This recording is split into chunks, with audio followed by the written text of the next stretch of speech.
News 7 Tamil நேயர்களுக்கு வணக்கம். அறுபடை வீடு இன்ஸ்டிடியூட் ஆஃப் டெக்னாலஜி வழங்கும் கல்லூரி சாலை நிகழ்ச்சிக்கு உங்களை வரவேற்பது நான் யுவராணி.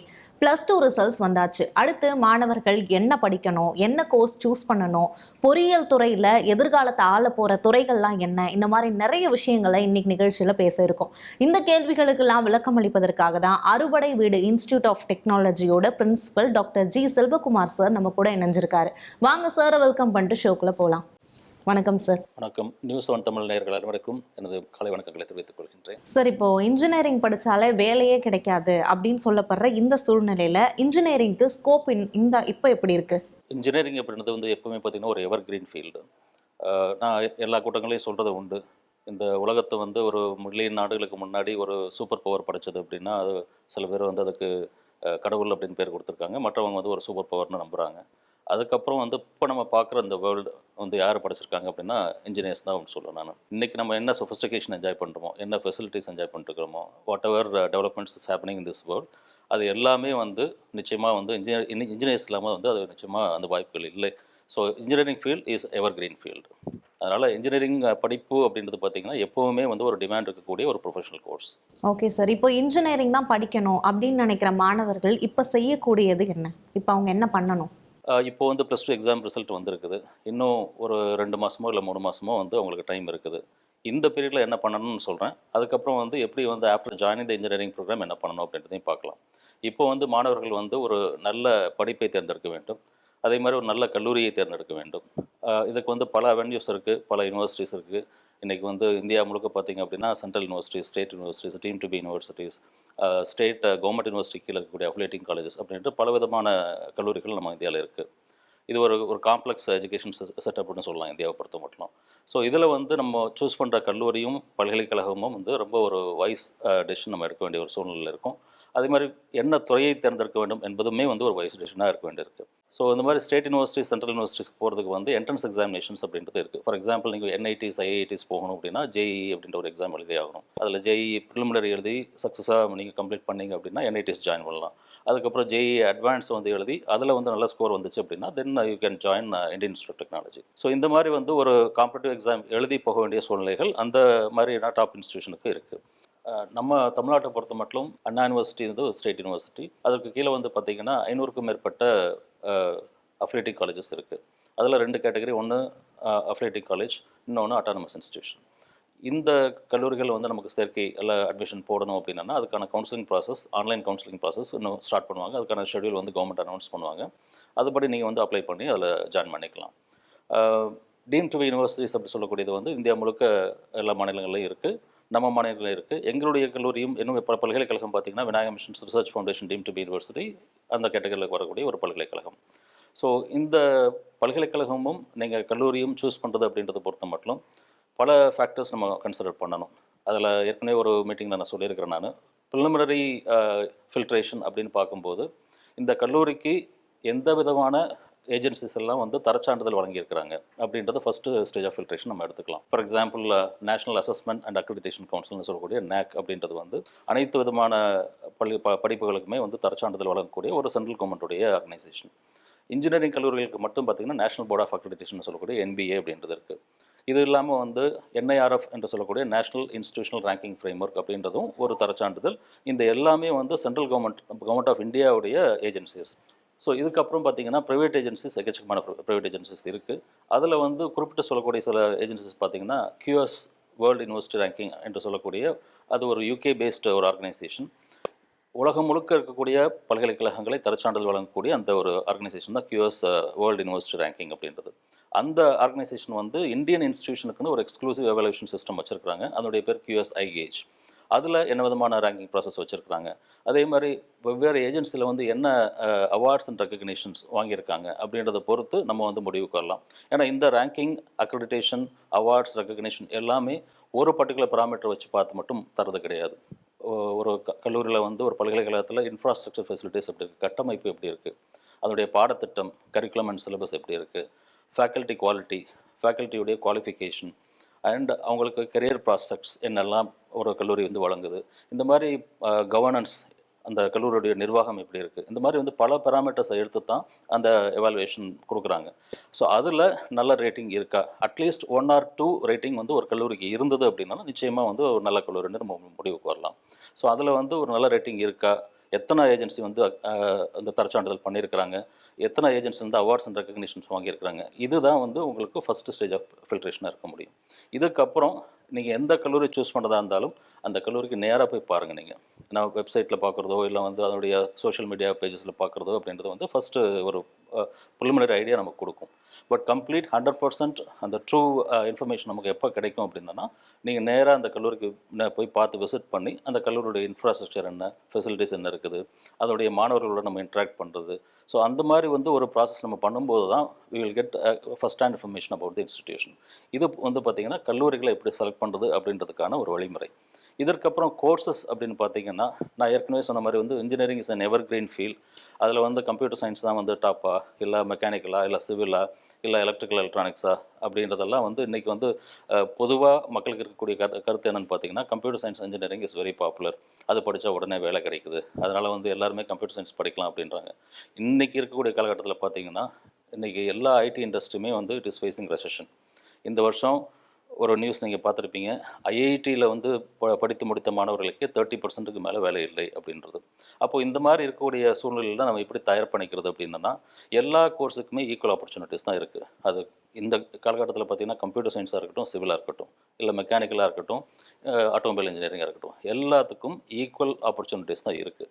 அப்போ யார் வந்து அந்த பிளேஸ்மெண்ட் அப்படின்ற ஒரு ஆப்பர்ச்சுனிட்டி கிடைக்கும், இல்லை பொதுவாக கேரியர் ப்ராஸ்பெக்ட்ஸ் யாருக்கு இருக்கும் அப்படின்னு பார்த்தீங்கன்னா, அடிஷ்னல் ஸ்கில் செட்ஸ் எத்தனை பேர்த்துக்கு இருக்கோ அவங்களுக்கு உறுதியாக அந்த ஆப்பர்ச்சுனிட்டி கிடைக்கும். அப்போ அடிஷ்னல் ஸ்கில் செட் அப்படின்றது வந்து ஒரு கல்லூரியில் எந்த விதத்தில் கொடுக்குறாங்க, இது வந்து ஒரு வேல்யூ ஆடட் கோர்ஸ் மாதிரி கொடுக்குறாங்களா, இல்லை ஒரு ஆட் ஆன் கோர்ஸ் மாதிரி கொடுக்குறாங்களா, இல்லை கரிக்குலம்லேயே இன்பில்ட்டாக இருக்குதா அப்படின்றதெல்லாம் வந்து ஒரு ஃபேக்டர்ஸ் வந்து அடுத்து நம்ம பார்க்க வேண்டியது. ஸோ கரிக்குலமில் அது இன்பில்ட்டாக இருக்குது அப்படின்னா நிச்சயமாக வந்து அது ஒரு நல்ல ப்ரோக்ராம். இண்டஸ்ட்ரி இன்றைக்கி யூனிவர்சிட்டி கிராண்ட்ஸ் கமிஷன் என்று சொல்லக்கூடிய பல்கலைக்கழக மானியக்குழு என்ன சொல்லுது அப்படின்னா, இண்டஸ்ட்ரி ஆஃபர்ட் இண்டஸ்ட்ரி இன்டகிரேட்டட் அப்படின்ற ப்ரோக்ராம்ஸ் இருக்கணும் அப்படின்றது இன்சிஸ்ட் பண்ணுறாங்க. ஸோ ஒரு இண்டஸ்ட்ரியோட டைப் பண்ணி இண்டஸ்ட்ரி ட்ரெயினர்ஸே வந்து அந்த ப்ரோக்ராம் ஆஃபர் பண்ணும்போது அதுக்கு ஒரு வேல்யூடேஷன் வருது. அந்த இண்டஸ்ட்ரீஸ் வந்து நிச்சயமாக அந்த ஃபைனல் இயர் முடிக்கும்போது அவங்களே அந்த மாணவனை எடுத்துக்கொள்ளக்கூடிய ஒரு வாய்ப்புகள் இருக்குது. ஸோ இது எல்லாம் தான் நம்ம வந்து பார்க்கணும். ஸோ கரிக்குலமில் இன்பில்ட் அப்படின்னு பார்க்கும்போது என்னென்னா, ஒரு சிவில் இன்ஜினியரிங் ஸ்டூடெண்ட்டாக இருக்கலாம், எனக்கு சிவில் இன்ஜினியரிங்கில் இன்ட்ரெஸ்ட் இருக்குது, நான் ஜாயின் பண்ணலாம், ஆனால் மற்றவங்களாம் பயமுறுத்துறாங்க எனக்கு, ஏன்னா கம்ப்யூட்டர் சயின்ஸ் தான் நல்லா பாப்புலராக இருக்குது, அதனால் ஏன் வந்து சிவில் இன்ஜினியரிங் போகிற அப்படின்ட்டு பயமுறுத்துறாங்க அப்படின்னா, நிச்சயமாக அந்த பயம் தேவையில்லாத பயம். இன்றைக்கி வந்து AIML, cyber security, IoT, big data analytics இது எல்லாம் பேசினாலும் இது எல்லாமே வந்து ஒரு தனி பாடத்திட்டங்கள் அப்படின்றது கிடையாது. இது எல்லாமே வந்து டூல்ஸ் அண்ட் ஸ்கில் செட்ஸ். இது வந்து சிவில் இன்ஜினியரிங்கில் இன்பில்ட்டாக இருக்கா. Now we are talking about green building. Green building அப்படின்றது பசுமை கட்டடம் அப்படின்றது என்ன சென்ஸ்னால், அது வந்து ஒரு குளோபல் வார்மிங்கை அவாய்ட் பண்ணுறதுக்கு சப்போர்ட் பண்ணக்கூடிய ஒரு கட்டடங்களாக இருக்கணுமா அப்படின்னு பார்க்கும்போது அதில் எல்லா டெக்னாலஜி இன்வால்வ் ஆகும். மெட்டீரியல்லேருந்து பார்த்திங்கன்னா ஆர்டிஃபிஷியல் இன்டெலிஜென்ஸ்லேருந்து சைபர் செக்யூரிட்டிலேருந்து எல்லா ஆஸ்பெக்ட்டுமே அந்த சிவில் இன்ஜினியரிங்க்கு தேவைப்படுது. அதே மாதிரி இன்றைக்கி கார் அப்படின்னு எடுத்திங்கன்னா, முன்னாடி it is purely automobile engineering. இப்போ பார்த்திங்க அப்படின்னா it's the combination of everything. அதில் ஒரு எலக்ட்ரிக்கல் இன்ஜினியர்ஸோட ரோல் இருக்குது, எலக்ட்ரானிக்ஸ் இன்ஜினியரோட ரோல் இருக்குது, கம்ப்யூட்டர் இன்ஜினியரோட ரோல் இருக்குது, மெக்கானிக்கல் இன்ஜினியரோட ரோல் இருக்குது. ஸோ ஒரு இன்டர்டிசிப்ளினரி கான்ட்ரிபியூஷன் இல்லாமல் இன்றைக்கி எந்த ப்ராடக்ட்டும் வெளில வர முடியாது. ஸோ அந்த பாடத்திட்டம், அந்த கல்லூரி இல்லை பல்கலைக்கழகம் வழங்கக்கூடிய அந்த பாடத்திட்டத்தில் வந்து எந்த விதமான இந்த காம்பனன்ட்ஸ்லாம் இன்க்ளூட் ஆகிருக்கு, அந்த சிலபஸ் அப் டு டேட்டாக இருக்கா, அதில் இந்த மாதிரியான லேட்டஸ்ட் இண்டஸ்ட்ரி 4.0 ஸ்கில்ஸ் எல்லாம் இம்பார்ட் பண்ணுறாங்களா, அந்த டொமைனுக்கு ரிலேட்டடாக இம்பார்ட் பண்ணுறாங்களா, அது நமக்கு தெரிஞ்சது அப்படின்னா நிச்சயமாக எந்த கோர்ஸாக இருந்தாலுமே நம்ம ஜாயின் பண்ணலாம். பொறியியல் துறை மற்ற துறைகளோட ஒப்பிடும்போது எப்படி தனித்து விளங்குதுன்னு நினைக்கிறீங்க? பொறியியல் துறையை ஒதுக்கி வச்சுட்டு இந்த உலகம் வந்து முன்னேற முடியாது. நீங்கள் மருத்துவத்துறை என்பது வந்து நிச்சயமாக வந்து ஒரு உன்னதமான துறை. அது வந்து லிமிட்டட் ஆப்பர்ச்சுனிட்டிஸ் தான் நமக்கு கிடைக்கும். இன்றைக்கி பொறியியல் துறையை பொறுத்த மட்டும் பர்டிகுலராக இந்தியாவிலேருந்து வரக்கூடிய பொறியியல் முடித்து வரக்கூடிய மாணவர்களுக்கு அதிகமான வாய்ப்புகள் இருக்கின்றன. குறிப்பாக சொல்லணும்னா இந்த ஒரு ஸ்டாட்டிஸ்டிக்ஸ் என்ன சொல்லுது அப்படின்னா, ஏஷியாலேயே இந்தியாவிலேருந்து வந்து உள்ள பொறியியல் முடித்த மாணவர்களுக்கு தான் வந்து அதிகமாக யூஎஸில் வந்து வேலை கிடைக்குது அப்படின்றது. இன்னொரு பக்கம் பார்த்திங்கன்னா ஜப்பான் அண்ட் சைனா போன்ற கண்ட்ரிகளில் வந்து இன்றைக்கி வந்து ஓல்ட் ஏஜ் பாப்புலேஷன் தான் அதிகமாக இருக்குது. 70 to 80% of the population are beyond 50, 55, 60 அந்த ரேஞ்சில் இருக்காங்க. அப்போ அந்த ஒர்க்கிங் குரூப்னு சொல்லக்கூடிய ஒரு ஒரு 20 to 45 அந்த ஏஜ் குரூப்பில் இருக்கக்கூடிய பாப்புலேஷன் ரொம்ப ரொம்ப கம்மியாக இருக்குது. அதே நேரத்தில் இந்தியாவில் வந்து இன்றைக்கி வந்து நம்ம நம்பர் 1 பொசிஷனாக பாப்புலேஷனில் ரீச் பண்ணக்கூடிய ஒரு சூழ்நிலை, 140 crores ப்ளஸ் பீப்புள் பாப்புலேஷன் இங்கே இருக்குது அப்படின்ற சூழ்நிலையிலையும் அதில் வந்து மெஜாரிட்டி ஒரு 60% மேலே வந்து இந்த ஏஜ் குரூப்பில் 20 to 45 ஏஜ் குரூப்பில் இருக்காங்க. அதுதான் நம்மளுடைய ஸ்ட்ரென்த்து. இப்போது நம்மளுடைய ஐடி இன்ஜினியர்ஸும் சரி, நம்மளுடைய மற்ற இன்ஜினியர்ஸும் சரி பார்த்திங்கன்னா உங்களுக்கு சைனா மற்றும் ஜப்பான் போன்ற நாடுகளில் நல்ல வரவேற்பு இருக்குது. ஒரே ஒரு சேலஞ்ச் என்னென்னா, அவங்க வந்து அந்த லாங்குவேஜ் கற்றுக்கிட்டு போனாங்க அப்படின்னா இன்னும் ஒரு ஆடட் அட்வான்டேஜ் அவங்களுக்கு இருக்கும். ஸோ ஃபாரின் லாங்குவேஜ் ட்ரைனிங் அப்படின்ற ஒரு காம்பனண்ட்டும் அந்த கல்லூரியில் இருக்கா அப்படின்றதையும் நீங்கள் பார்க்க வேண்டிய விஷயம். Okay sir. சார் இப்போ வந்து என்னென்னா, இந்த சிவில் இன்ஜினியரிங், ட்ரிபிள் இ அந்த மாதிரி கோர்சஸ்லாம் வந்து நிறைய காலேஜஸில் இல்லவே இல்லை. இப்போ அந்த மாதிரி கோர்ஸ்லாம் இல்லாமே போயிட்டுருக்கு. இப்போ ஃப்யூச்சர் இன்ஜினியரிங் எதை நோக்கி போயிட்டுருக்கு சார்? அதான் நான் ஏற்கனவே சொன்ன மாதிரி எல்லாரும் ஒரே பக்கத்தில் போயிட்டுருக்குறாங்க. கம்ப்யூட்டர் சயின்ஸுக்கு தான் க்ரேஸ் இருக்குது, அதுக்கு தான் டிமாண்ட் இருக்குது அப்படின்றதுனால அந்த கோர்ஸ் தான் பாப்புலராக இருக்கும், நல்ல ஒரு வேலைவாய்ப்பு இருக்கும், நல்ல ஒரு சம்பளம் கிடைக்கும் அப்படின்னு போயிட்டுருக்குறாங்க. குறிப்பாக சொல்லப்போனால் ஒரு 10 நாளைக்கு முன்னாடி எங்கள் கல்லூரியில் வந்து ஒரு பெரிய பில்டர் ஒருத்தர், ஒரு கம்பெனி, ஒரு பெரிய corporate company, it's company which builds various mega structures in Chennai and Tamil Nadu. அவங்க ரெக்ரூட்மெண்ட்டுக்கு வந்திருக்கிறாங்க. அதோடைய ஹெச்ஆர் மேனேஜர் என்கிட்ட பேசிட்டு இருக்கும்போது சொன்ன விஷயம் என்னென்னா, எங்களுக்கு ப்ராஜெக்ட்ஸ் வந்து பல இடங்களில் போயிட்டுருக்கு, இந்தியா முழுக்க ப்ராஜெக்ட்ஸ் போயிட்டுருக்கு.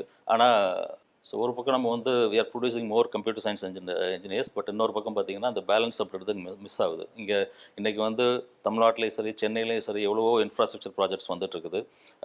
புது ஏர்போர்ட் வந்துட்டுருக்குது, மெட்ரோ ப்ராஜெக்ட்ஸ் வந்துட்டுருக்குது, சேட்டலைட் டவுன் வரப்போகுதுன்னு ஒரு நியூஸ் வந்திருக்குது. ஸ்மார்ட் சிட்டிஸ் அப்படின்றது வந்து தமிழ்நாடு முழுக்க இருக்கக்கூடிய ஒரு குறிப்பிட்ட சில சிட்டிஸை வந்து ஸ்மார்ட் சிட்டிஸ்னு கன்வெர்ட் பண்ண போகிறாங்க. ஸோ இதில் வந்து கம்ப்யூட்டர் சயின்ஸ் இன்ஜினியர்ஸ் மட்டும்தான் அங்கே வந்து ஒர்க் பண்ண முடியுமான்னு நிச்சயமாக இல்லை. ஸோ எல்லா இன்ஜினியர்ஸுடைய சப்போர்ட்டும் அங்கே தேவைப்படுது. அப்படி இருக்கும்போது கம்ப்யூட்டர் சயின்ஸ் மட்டும்தான் இன்றைக்கி வந்து லாங் ஸ்டாண்டிங்காக இருக்கும் அப்படின்றது வந்து நான் நிச்சயமாக வந்து ஒத்துக்க போக மாட்டேன் நான். ஸோ எல்லா இன்ஜினியர்ஸுக்கும் வந்து ஈக்குவல் ஆப்பர்ச்சுனிட்டி இருக்குது. யாரெல்லாம் வந்து தேவையான இண்டஸ்ட்ரிக்கு தேவையான ஸ்கில் செட்டோடு இருக்காங்களோ அவங்களுக்கு உறுதியாக வேலையும் உண்டு, நல்ல சம்பளமும் உண்டுன்றதை இந்த நேரத்தில் நான் பதிவு செஞ்சேன். Okay sir. இப்போது +2 முடித்த மாணவர்கள், ஐ மீன் பியூர் சயின்ஸ் எடுத்த மாணவர்கள் பொறியியல் துறையில் சேர முடியுமா சார்? அவங்க ஜாயின் பண்ணாங்கன்னா என்ன மாதிரியான வேலை வாய்ப்புகள்லாம் இருக்கும்? ஸோ பியூர் சயின்ஸ் முடித்த மாணவர்களுக்கு வந்து முன்னாடி வந்து லிமிட்டட் ஆப்பர்ச்சுனிட்டி இருந்தது. இப்போ வந்து என்னென்னா, இன்ஜினியரிங்கில் வந்து பயோமெடிக்கல் அண்ட் பயோடெக்னாலஜி வந்து கோர்ஸ் எடுத்து படிச்சுக்கலாம். அந்த மாணவர்களுக்கு நாங்கள் வந்து பர்டிகுலர் பயோமெடிக்கல் படிக்கக்கூடிய மாணவர்களுக்கு நாங்கள் வந்து மேக்ஸ் வந்து பிரிட்ஜ் கோர்ஸ்ன்ற ஒரு வகையில் அதை நாங்கள் கவர் பண்ணுறோம். So they're also eligible to pursue few engineering courses like biomedical engineering and biotechnology.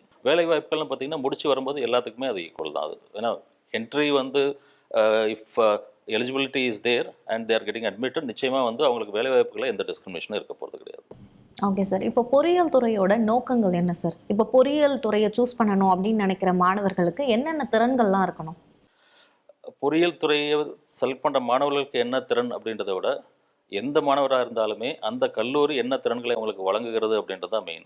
In fact அதில் வந்து அவுட்கம் பேஸ்ட் எஜுகேஷன் அப்படின்றது ஒரு ஸ்கீம், ஒரு சிஸ்டம் ஒன்று இருக்குது. அதை வந்து எங்கள் கல்லூரியில் நாங்கள் வந்து இன்ட்ரடியூஸ் பண்ணியிருக்கிறோம். அது என்ன சொல்லுது அப்படின்னா, ஒரு 12 விதமான குவாலிட்டிஸ் ஒரு பொறியியல் முடிக்கக்கூடிய மாணவனுக்கு இருக்க வேண்டும் என்பது தான். ஸோ ஃபைனல் இயர் அவங்க முடிச்சு போகும்போது 12 விதமான அட்ரிபியூட்ஸ் ஆர் குவாலிட்டிஸ் அவங்களுக்கு இருக்கணும் அப்படின்றது சொல்லுது. அது வந்து ஃபஸ்ட்டு பார்த்திங்கன்னா இன்ஜினியரிங் நாலேஜ். அவங்க எந்த துறையில் வந்து இன்ஜினியரிங் படிக்கிறாங்களோ அதில் என்ன ஃபண்டமெண்டல் நாலேஜ் இருக்குது அப்படின்றது வந்து நம்பர் 1 பாயிண்ட். அடுத்து பார்த்திங்கன்னா communication skill, problem solving skill, usage of modern tools, இந்த மாதிரி வந்து ஒரு 12 team building, finance management, project management, life long learning அப்படின்ற ஒரு 12 விதமான கேரக்டரிஸ்டிக்ஸ் இந்த மாணவனுக்கு இருக்கணும். ஸோ நம்ம வந்து வரக்கூடிய அந்த ஒரு கல்லை வந்து சிலையாக மாற்றுறது அப்படின்றது தான் வந்து ஒரு கல்லூரியுடைய வேலையாக இருக்கணுமே ஒழிய, வரும்போதே வந்து என்ன தகுதியோடு வரணும் அப்படின்றது வந்து எங்கள் மாதிரி கல்லூரிகளில் நாங்கள் வந்து எதிர்பார்க்கறது கிடையாது. அவங்களுக்கு தேவையான ஸ்கில் செட்டை நாங்கள் அதிலேயே வழங்குறோம். அதுதான் இப்போ நான் சொன்ன மாதிரி வந்து இந்த 12 விதமான ஸ்கில் செட்ஸ் வந்து இருக்கா அப்படின்றது வந்து அந்த அவுட்கம் பேஸ்ட் எஜுகேஷன் அப்படின்ற ஒரு ப்ராசஸ் வந்து எவால்வேட் பண்ணுது. அதில் ஏதாவது ஒரு சில குறைபாடுகள் இருந்தது அப்படின்னா ஒரு ஃபீட்பேக் மெக்கானிசம் ஒன்று இருக்குது. அது என்ன சொல்லுதுன்னா, நெக்ஸ்ட் வரக்கூடிய பேட்சுக்கு வந்து தேவையான அடிஷ்னல் இன்புட் நாங்கள் கொடுத்து அவங்களையும் அந்த ஒரு பர்டிகுலர் குவாலிட்டியில் வந்து என்ஹான்ஸ் பண்ணுறதுக்கான அந்த ப்ரொவிஷன் தான் அவுட்கம் பேஸ்ட் எஜுகேஷன். அது இம்ப்ளிமெண்ட் பண்ணுற அத்தனை கல்லூரிகளிலுமே வந்து அந்த மாணவன் வெளியில் வரும்போது ஒரு பொறியாளனாக தான் வருகிறான்றதுல எந்த விதமான மாற்று கருத்தும் இல்லை. Okay sir. இன்றைய சூழ்நிலையில் பொறியியல் துறை எப்படி எதிர்காலத்தை மாற்றுதுன்னு நினைக்கிறீங்க? நிச்சயமாக நான் ஏற்கனவே சொன்ன மாதிரி வந்து இத்தனை வருஷ காலமும் வந்து இந்த உலகத்தை உருவாக்குனது அப்படின்றது வந்து இன்ஜினியர்ஸ் தான். இன்னும் அல்ட்ரா மாடர்னாக என்னென்னலாம் வந்து நமக்கு ஒரு ஏன்னா உலகம் வந்து it is moving towards sophistication. So புது புது ஃபெசிலிட்டிஸ் தேவைப்படுது. நம்முடைய இன்றைக்கி வந்து முதல்ல வந்து நம்ம நடந்து போயிட்டு இருந்தோம், அப்புறம் மாட்டு வண்டியில் போனோம், அப்புறம் வந்து பஸ்ஸுன்னு ஒன்று வந்தது. இன்றைக்கி வந்து சூப்பர்சானிக் ஸ்பீடில் போயிட்டுருக்குறோம். அதுலேயும் பல விதமான இம்ப்ரூவ்மெண்ட்ஸ் இன்றைக்கி வந்து டெக்னாலஜிஸ் வந்துட்டுருக்குது. ஸோ இங்கேருந்து ஒரு அமெரிக்காவுக்கு வந்து 2 ஹவர்ஸில் போக முடியுமா அப்படின்றத எக்ஸ்ப்ளோர் பண்ணிகிட்டு இருக்கிறாங்க. ஸோ இந்த மாதிரி வந்து அந்த டெக்னாலஜிக்கல் டெவலப்மெண்ட்ஸ் வரும்போது எல்லா துறையிலுமே முன்னாடி வந்து பார்த்திங்க அப்படின்னா ஒரு பேக்லைட் டெலிஃபோன் வச்சு நம்ம பேசிகிட்டு இருந்தோம். அதுக்கப்புறம் பேஜர்னு வந்தது, அதுக்கப்புறம் வந்து ஒரு ஆர்டினரி ஃபோனு, அதுக்கப்புறம் வந்து மொபைல் ஃபோனு. இன்றைக்கி இன்னும் முன்னாடியெல்லாம் ட்ரங்க் கால் போட்டு அடுத்த ஊருக்கு பேசுகிறதுக்கே ட்ரங்க் கால் போட்டு பேசணும். இன்றைக்கி வந்து யூஎஸில் இருக்கக்கூடிய ரிலேட்டிவ் வந்து ஒரு within a second we can speak. அதுலேயும் இன்னும் ஒரு இது பார்த்திங்கன்னா ஒரு லைக் நான் பாசிட்டிவ் பாயிண்ட் பார்த்திங்கன்னா எந்த செலவும் கிடையாது. ஸோ முன்னாடி வந்து ஒரு ஃபாரின் கால் பண்ணணும் அப்படின்னா எவ்வளோ செலவாகணும் உங்களுக்கே தெரியும். பட் இன்றைக்கி வந்து without any additional expenses we are able to talk to the people in abroad. So இந்த மாதிரி வந்து டெக்னாலஜிக்கல் அட்வான்ஸ்மெண்ட்ஸ் வந்து எல்லா துறையிலுமே நடந்துகிட்டு இருக்கு. அப்படின்றபோது திரும்பவும் நான் சொல்கிற ஸ்ட்ரெஸ் பண்ணுற விஷயம், engineering is ever green field. அது எல்லா துறையிலுமே, கம்ப்யூட்டர் சயின்ஸ் மட்டும் இல்லை. இன்றைக்கி சிவில் இன்ஜினியரிங்லேயே நான் ஏற்கனவே சொல்லியிருக்கேன் கிரீன் பில்டிங் அப்படின்ட்டு. வெஹிக்கிளில் ஆட்டோமொபைலில் பார்த்தீங்கன்னா அட்டானமஸ் வெஹிக்கிள் அப்படின்னு. ஸோ அந்த வகையில் எந்த கல்லூரியில் பாடத்திட்டங்கள் வந்து அப் டு டேட்டாக இருக்குது, இன்றைக்கி ஒரு புது டெக்னாலஜி இன்ட்ரடியூஸ் ஆச்சுன்னா அடுத்த ஒரு மாதத்தில் வந்து அது கல்வி திட்டத்தில் கொண்டு வரணும் அப்படின்ற ஒரு வாய்ப்பு இருந்ததுன்னா நிச்சயமாக அந்த கல்லூரி வந்து நமக்கு வந்து வாய்ப்புகள் கொடுக்கக்கூடிய கல்லூரியாக தான் இருக்கும். அதனால் கோர்சஸ் வந்து இங்கே வந்து ஒரு ஃபேக்டரே கிடையாது. ஸோ எந்த கோர்ஸ் எடுத்து படித்தா நல்லா நமக்கு வாய்ப்புகள் இருக்குது அப்படின்றது நிச்சயமாக இங்கே கிடையாது. எந்த கோர்ஸ் எடுத்து படித்தாலும் அதில் இந்த இண்டஸ்ட்ரி 4.0 ஸ்கில்ஸ் இன்பில்ட் பண்ணி அந்த டொமைனுக்கு தகுந்தபடியான டெக்னாலஜி கற்றுக் கொடுக்குறாங்களா, ஹேண்ட்ஸ் ஆன் ட்ரைனிங் கொடுக்குறாங்களா, இண்டஸ்ட்ரி எக்ஸ்போஷர்ஸ் கொடுக்குறாங்களா, இண்டஸ்ட்ரியல் விசிட்ஸுக்கு கூட்டு போகிறாங்களா, மெயினாக இன்டர்ன்ஷிப் அப்படின்றது இண்டஸ்ட்ரியல் ட்ரைனிங். முன்னாடியெல்லாம் வந்து ஒரு ட்ரைனிங் அப்படின்றது ஒரு 10 days இல்லை 2 weeks அதுக்குள்ளே தான் இருக்கும். இன்றைக்கி ஒரு months together minimum 1 month 2 months 3 months பண்ணணும், ஒரு 6 months கூட நாங்கள் பெர்மிட் பண்ணுறோம். ஸோ அந்த மாதிரி வந்து ஒரு இண்டஸ்ட்ரியல் எக்ஸ்போஷர் இன்டர்ன்ஷிப்ன்ற பேரில் வந்து கிடைக்குதா, அது முடிக்கும்போது பார்த்தீங்க அப்படின்னா நிச்சயமாக அந்த கம்பெனிலேயே அவங்கள ரெக்ரூட் பண்ணுறதுக்கான ஆப்பர்ச்சுனிட்டிஸ் இருக்குது. தனியாக வந்து நம்ம பிளேஸ்மெண்ட் லைக் ஒரு கம்பெனியில் வந்து இன்டர்வியூ அட்டன் பண்ணி தான் பண்ணணுன்ற அவசியம் கிடையாது. எங்கள் பாடத்திட்டத்தில் பொறுத்த மட்டும் இன்டர்ன்ஷிப் அப்படின்றது மேண்டட்ரி. ஒவ்வொரு மாணவனும், எங்கள் கல்லூரியில் சேரக்கூடிய ஒவ்வொரு மாணவனும் அந்த இன்டர்ன்ஷிப் மினிமம் 1 month கம்ப்ளீட் பண்ணாமல் டிகிரி வாங்க முடியாது. பிகாஸ் அதுக்கு ஒரு கிரெடிட் ட்ரான்ஸ்ஃபர் ஃபெசிலிட்டி நாங்கள் கொடுத்துருக்கோம். கம்பல்சரியாக இன்டர்ன்ஷிப் முடித்தா மட்டும்தான் 3 credits அவருக்கு கிடைக்கும். And he will become eligible for getting a degree. So இந்த மாதிரி வந்து ஒரு ஹேண்ட்ஸ் ஆன் எக்ஸ்போஷர் மெயினாக வந்து நான் ஏற்கனவே சொல்லிட்டு இருந்தேன் இண்டஸ்ட்ரி இன்டகிரேட்டட் ப்ரோக்ராம் அப்படின்ட்டு. ஸோ ஒரு டீச்சர் ஒரு குவாலிஃபிகேஷன் பிஇ எம்ஏ பிஹெச்டி குவாலிஃபிகேஷனோட வந்து பண்ண உள்ள சப்ஜெக்ட் கண்டென்ட் டெலிவரியை விட ஒரு இண்டஸ்ட்ரியில் ஒர்க் பண்ணக்கூடிய ப்ரோசஸ் ஒரு கல்லூரியில் பணியாற்றக்கூடிய அந்த அந்த ஆசிரியர் ஒரு பிஇ எம்ஏ பிஹெச்டி குவாலிஃபிகேஷனோட பாடம் எடுக்கிறதுக்கும் இண்டஸ்ட்ரி என்விரான்மெண்ட்டில் ஒர்க் பண்ணக்கூடிய அந்த எக்ஸ்பர்ட் வந்து பாடம் எடுக்கிறதுக்கும் வித்தியாசம் இருக்குது. ஏன்னா அவங்க வந்து டைரெக்டாக அந்த இண்டஸ்ட்ரி என்விரான்மெண்ட்டில் இருக்காங்க, அவங்களுடைய எக்ஸ்பெக்டேஷன் என்னன்றது அவங்களுக்கு தெரியும். ஸோ அதை பேஸ் பண்ணி ஹேண்ட்ஸ் ஆன் ட்ரைனிங் கொடுக்கும்போது நிச்சயமாக வந்து அந்த ஒரு குவாலிட்டி ஆஃப் டெலிவரி நல்லாயிருக்கும் அப்படின்றது. அதே மாதிரி பார்த்திங்க அப்படின்னா இன்றைக்கி வந்து ப்ரொஃபஸர் ஆஃப் ப்ராக்டிஸ் அப்படின்றது யூனிவர்சிட்டி கிராண்ட்ஸ் கமிஷன், இந்த பல்கலைக்கழக மானியக்குழு அப்படின்றது ஒரு இன்ட்ரடியூஸ் பண்ணியிருக்காங்க. அது என்ன அப்படின்னா இண்டஸ்ட்ரி எக்ஸ்பர்ட்ஸை வந்து நீங்கள் ஃபேக்கல்ட்டியாக ஆன்போர்ட் பண்ணுறது. அது வந்து அசிஸ்டன்ட் ப்ரொஃபஸர் ஆஃப் ப்ராக்டிஸாக இருக்கலாம், இல்லை அசோசியேட் ப்ரொஃபஸர் ஆஃப் ப்ராக்டிஸ் இருக்கலாம், இல்லை ப்ரொஃபஸர் ஆஃப் ப்ராக்டிஸாக இருக்கலாம், depending on the experience. And அதில் குவாலிஃபிகேஷன் டசன்ட் மேட்டர். ஸோ அவர் ஒரு பிஇ முடித்தவராக இருந்தாலுமே இண்டஸ்ட்ரியில் ஒரு 10 years மினிமம் எக்ஸ்பீரியன்ஸ் இருந்தது அப்படின்னா அவங்கள வந்து நாங்கள் ப்ரொஃபஸர் ஆஃப் ப்ராக்டிஸ் அப்படின்றத வந்து அவங்களுக்கு அந்த ரெக்கக்னிஷன் கொடுத்து அது பார்ட் டைம் ரோலாக இருக்கலாம், இல்லை ஃபுல் டைம் ரோலாக கூட இருக்கலாம். ஸோ இண்டஸ்ட்ரியுடைய எக்ஸ்பெக்டேஷன் அந்த என்விரான்மெண்ட்டை அப்படியே இங்கே வந்து கல்லூரிக்கு கொண்டு வராங்க. இது இல்லாமல் அட்ஜங்க் ஃபேக்கல்ட்டி அப்படின்றதும் இருக்குது. இதுலேயும் வந்து இண்டஸ்ட்ரியில் இருக்கக்கூடிய எக்ஸ்பர்ட்ஸ் வந்து அவங்க கிளாஸ் எடுக்கிறாங்க. ஸோ இந்த ஒரு இனிஷியேட்டிவ் என்ன பண்ணணும் அப்படின்னா உங்களுக்கு வந்து அந்த இண்டஸ்ட்ரிக்கும் இன்ஸ்டிடியூஷனுக்குள்ள கேப், ஒரு மாணவன் வந்து இண்டஸ்ட்ரிக்கும் போய் இன்டர்ன்ஷிப் அட்டன் பண்ணுறதுனால அவங்களுக்கு வந்து ஃபஸ்ட்டு டே 1 கோர்ஸ் முடித்து கம்பெனியில் ஜாயின் பண்ணும்போது ஒரு ஒரு கல்ச்சர் ஷாக் இருக்காது. ஏன்னா ஏற்கனவே அவங்க வந்து பரிச்சயம் ஆகிருப்பாங்க. ஏன்னா ஒரு மேஜர் சேயிங் உண்டு, ஒரு கல்லூரியில் படிக்கும்போது எத்தனை முறை வேணாலும் தவறு பண்ணலாம், ஆனால் ஒரு இண்டஸ்ட்ரியில் ஜாயின் பண்ணதுக்கப்புறம் தவறுகள் பண்ணுறதுக்கு வாய்ப்புகள் கம்மி. அப்போ அந்த இன்டர்ன்ஷிப்லேயே வந்து அவரை வந்து சில தவறுகள் பண்ணி கற்றுக்கிட்டார் அப்படின்னா இண்டஸ்ட்ரியில் போய் ஜாயின் பண்ணும்போது அந்த தவறுகள் குறைக்கப்படும். நிச்சயமாக மாணவனுக்கு ஒரு கான்ஃபிடன்ஸ் கிடைக்கும். அதனால் வந்து தைரியமாக அவருடைய வேலைகளை செய்ய முடியும் அப்படின்ற ஆஸ்பெக்டில் அத்தனை விதமான இனிஷியேட்டிவ் நாங்கள் கல்லூரியில் எடுத்துகிட்டு இருக்கிறோம். Okay sir. இப்போ வந்து சிஎஸ்சி, ஏஐஎன்எம்எல், அப்புறம் சைபர் செக்யூரிட்டி இந்த மாதிரி கோர்சஸ் சூஸ் பண்ணுற மாணவர்கள் தங்களை எப்படி சார் தயார்படுத்திக்கணும்? ஏன்னா இந்த மாதிரி கம்ப்யூட்டர் சயின்ஸ் ரிலேட்டட் கோர்சஸ் பார்த்தீங்கன்னா உங்களுக்கு ஒரு ஷார்ட் டைம்லேயே வந்து காணாமல் இந்த சென்ஸ் அப்சல்யூட் ஆயிரும் சில டெக்னாலஜிஸ். அதாவது ஏஎம்எல், சைபர் செக்யூரிட்டி, ஐஓடின்ற அந்த டொமைன் வந்து எவர் லாஸ்டிங். ஆனால் அதுக்கான டூல்ஸ் இருக்குது பார்த்தீங்களே, அந்த டூல்ஸ் வந்து ஒரு டூல் இன்றைக்கி வருது அப்படின்னா இன்னொரு 2 டேஸ்லேயே புது டூல்ஸ் வந்துடும். ஸோ லைஃப் லாங் லேர்னிங் அப்படின்றது நிச்சயமாக அந்த மாணவர்கள் கற்றுக்கணும். ஏன்னா இன்றைக்கி நான் பிஏ டிகிரி முடிச்சிட்டேன், ஒரு டிகிரி சர்டிஃபிகேட் வாங்கியாச்சு, இது வச்சு நான் வந்து ஒரு 30-40 இயர்ஸ் என்னால் ஒர்க் பண்ண முடியுமா அப்படின்னு நிச்சயமாக கிடையாது. So life long learning is very much essential component. நான் ஏற்கனவே சொன்ன அந்த program outcome OB outcome based எஜுகேஷனில் சொன்னக்கூடிய அந்த ப்ரோக்ராம் அவுட்கம்லையும் லாஸ்ட் பாயிண்ட் வந்து லைஃப் லாங் லேர்னிங் தான். ஸோ யார் வந்து கண்டினியூஸாக லேர்ன் பண்ணுறதுக்கு ரெடியாக இருக்காங்களோ அவங்க எந்த எமர்ஜிங் ட்ரெண்டை துறையை எடுத்து கூட படிக்கலாம். அவங்க அதில் நீங்கள் சொல்கிற அந்த ஏஎம்எல், ஐஓடி, சைபர் செக்யூரிட்டி எல்லாமே உண்டு. இன்றைக்கி பல விதமான நாங்கள் வந்து பார்த்திங்கன்னா இன்டெல் என்ஏசி அப்படின்ற டூல்ஸ்லாம் உங்களுக்கு ட்ரைனிங் கொடுத்துட்ருக்கோம். இந்த மாதிரி வந்து வெவ்வேறு இன்ஃபோசிஸ், விப்ரோ, சிடிஎஸ் அவங்கவுங்களுக்கு வந்து அவங்கவுங்க அந்த ஏஎம்எல் இம்ப்ளிமெண்ட் பண்ணுறதுக்கு டிஃப்ரெண்ட் டூல்ஸ் வச்சுருக்காங்க. ஸோ அந்த டூல்ஸ் எல்லாம் அவங்க லேர்ன் பண்ணுறதுக்கு ரெடியாக இருந்தாங்கன்னா இந்த எமர்ஜிங் ஏரியா துறைகளில் வந்து நிச்சயமாக அவங்க வந்து படிக்கலாம். ஓகே சார், இந்த துறைகள்லாம் எவ்வளவு ஆதிக்கம் செலுத்தும்னு நினைக்கிறீங்க சார் இன்றைய சூழ்நிலையில்? நிச்சயமாக இது வந்து இண்டஸ்ட்ரி 4.0 அப்படின்றது இன்னொரு 30-40 இயர்ஸ் வந்து ரூல் பண்ணும் அப்படின்றாங்க. அதுக்கப்புறம் புது டெக்னாலஜி வரும். அது இதனுடைய பரிணாம வளர்ச்சியாக தான் இருக்குமே ஒழிய நிச்சயமாக இது வந்து டோட்டலாக வந்து அழிச்சிட்டு புது துறைகள் வர்றதுக்கான வாய்ப்புகள் கிடையாது.